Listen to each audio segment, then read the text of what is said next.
I believe in a world where every person has a purpose to their life, a direction that brings results, success, fulfillment, and satisfaction at the same time.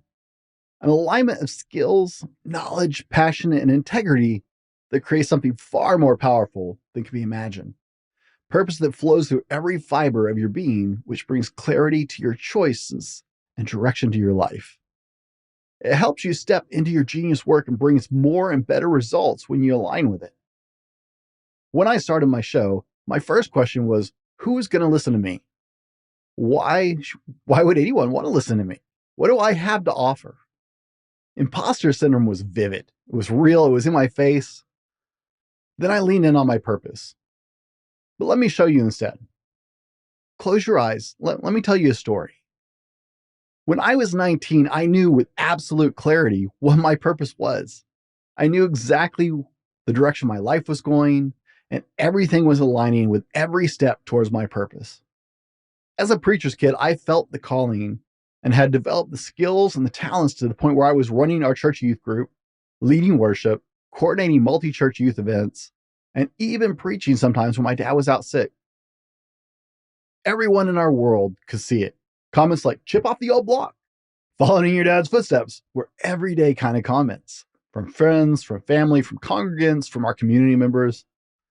The problem, I could do it well, but I wanted nothing to do with it.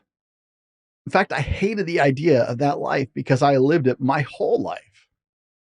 I had the charisma, the skills, understanding, but I didn't want it, and I didn't want to follow this purpose that I knew was mine and was very obvious to me.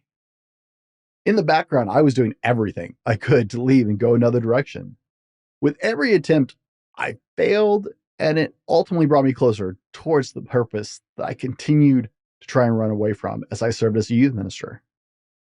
Finally, after my latest attempt failed incredibly, I just gave up that I was ever going to be able to get out of this.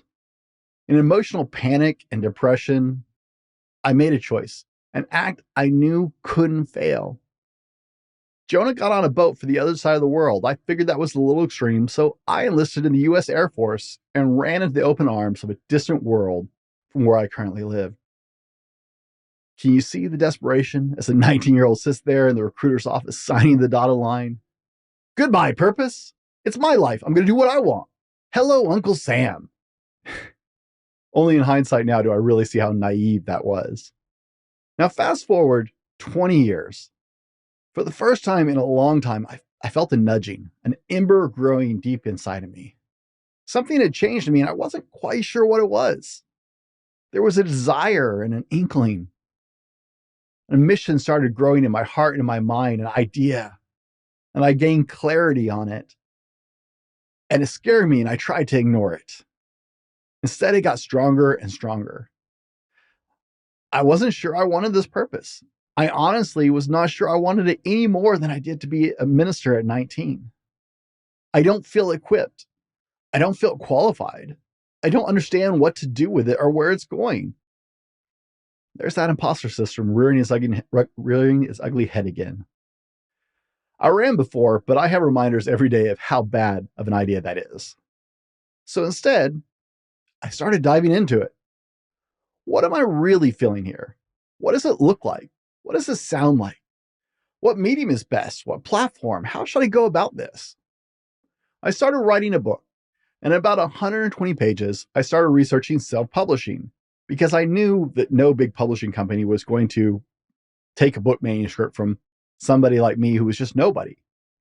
What I learned was if I wanted someone other than my wife or my mom to read it, I needed to build my own audience. So I did what everybody does to be instantly famous. I started social media, right? It's that easy. Everybody gets insta famous, right? It's no problem. All of you know. Social media is totally easy. Instantly, I blew up. No, I didn't. In fact, it turns out not only am I very bad at social media, I actually hate social media. Now, I probably should have had an idea, seeing as I didn't have any social media accounts prior to this. But it turns out I really hate social media. So then I was stuck trying to figure out how to go about this because that wasn't the answer for me. I came to podcasting because I like podcasts. I listen to podcasts. I thought, sure, I can do that. I've been involved in public speaking for almost 30 years. I'm definitely my father's son. I got the gift of gab. Yeah, that will do. I can do it. I recorded my first 10 episodes in a single day after spending a couple days writing them. I'm a big research person, so I knew I needed to launch with at least 5 in the queue already published and 5 more ready to go into scheduled release. That would give me some time to work on the next ones, right? Congratulations, by the way. If you made it past 10 episodes, most don't. You are actually ahead of the curve there and you're doing great, so keep it up. After I recorded those first 10, I found myself sitting there evaluating because it wasn't just a thought anymore. And I'm one of those people, I got to scrutinize and evaluate everything. I was actually a podcaster now, right? It was real. And now I had some questions about it. Is this what I want to do? Does it still make sense? Do I have more to say? Because you can say a lot in 10 episodes. Who am I? Does this fit with who I am? Do I still feel that purpose that drove me here? Do I need to make a correction of the way I'm doing it? A lot of questions. So here we are today. You're a podcaster. That's why you're sitting here. That's why you're listening to this. It's real. Reggie Thomas said, strength of purpose and clarity of your vision, along with tenacity to pursue it, is your underlying driver of success. You're listening because you want to be more successful at this amazing adventure that you've started. You made it through your first few episodes, or maybe you haven't quite started. Maybe you've made it through 100 episodes. Maybe you started out of a passion project. Maybe you started to expand your business, or maybe you started because it sounded like a fun hobby. There's nothing wrong with any of that. The question we have to deal with is, how do we make our podcast powerful, transformative, and successful? How do we impact our audience in a way that keeps them coming back again and again and improves their lives? If you want to be more successful in your podcast journey, then there are 3 things you need to bring together: your why, your purpose, and your authentic self. Now, your why is a really critical step to this, but I'm not going to deep dive down this rabbit hole because, frankly, there are great resources out there that will take you way deeper on this than I can in my time frame.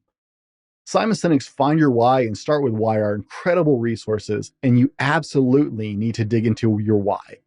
But let me touch on this. Your why cannot be something trivial or shallow.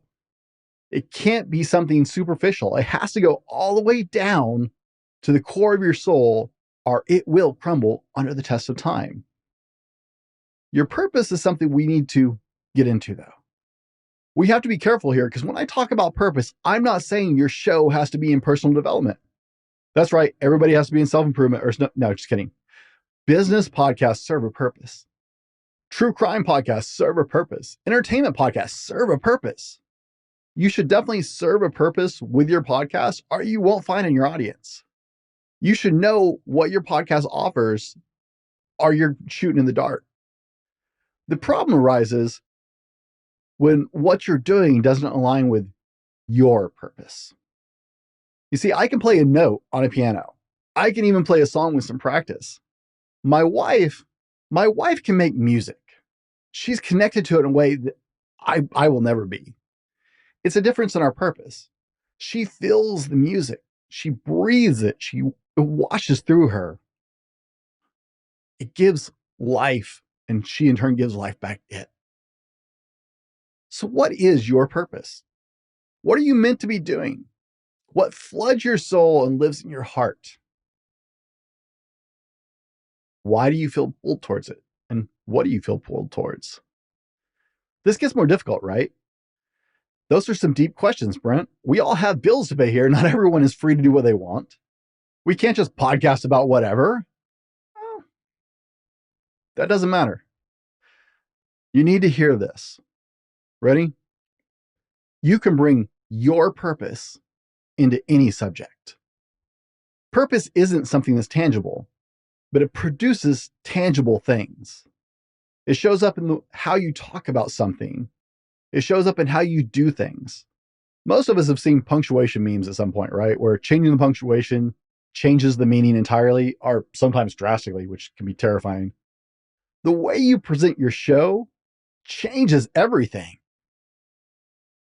Let me give you a couple examples of purpose. Are you an encourager? Are you a nurturer? Maybe you're an educator or a motivator. Do you make people laugh? I'm jealous if you can, because I don't. Do you lift other people up?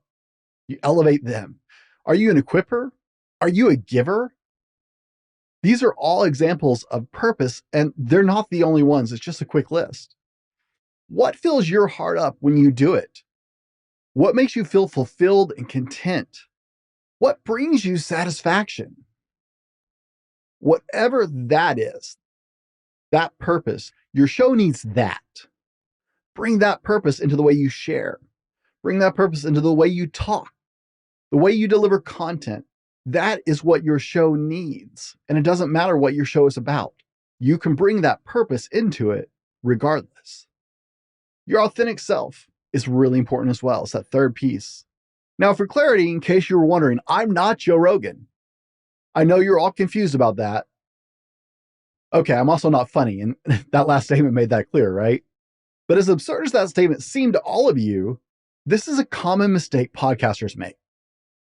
We all have the podcasters who influenced us. More than likely, you listen to someone like Rogan, Dax Shepard, the Drinking Bros, or someone I may have never heard of.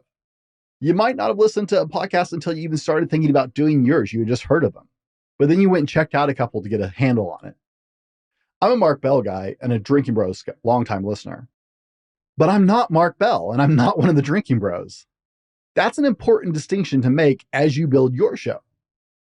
I will never be Rogan or one of those other guys.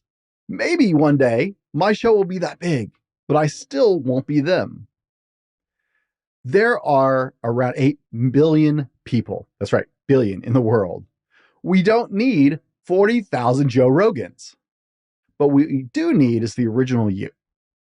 Because the original you speaks to a group of people out there that Joe Rogan doesn't.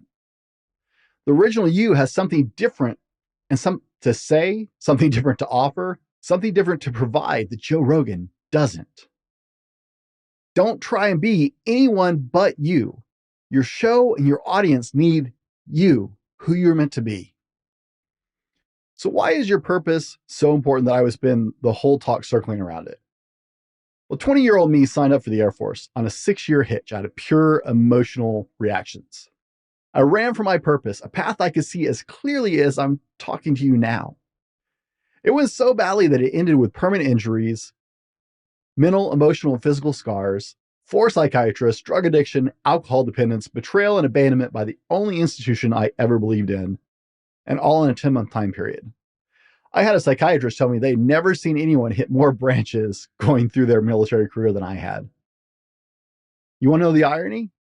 I still ended up volunteering in ministry less than a year after I was out. I still ended up working as a full-time minister less than 3 years after I was out. My purpose was still there despite my best efforts.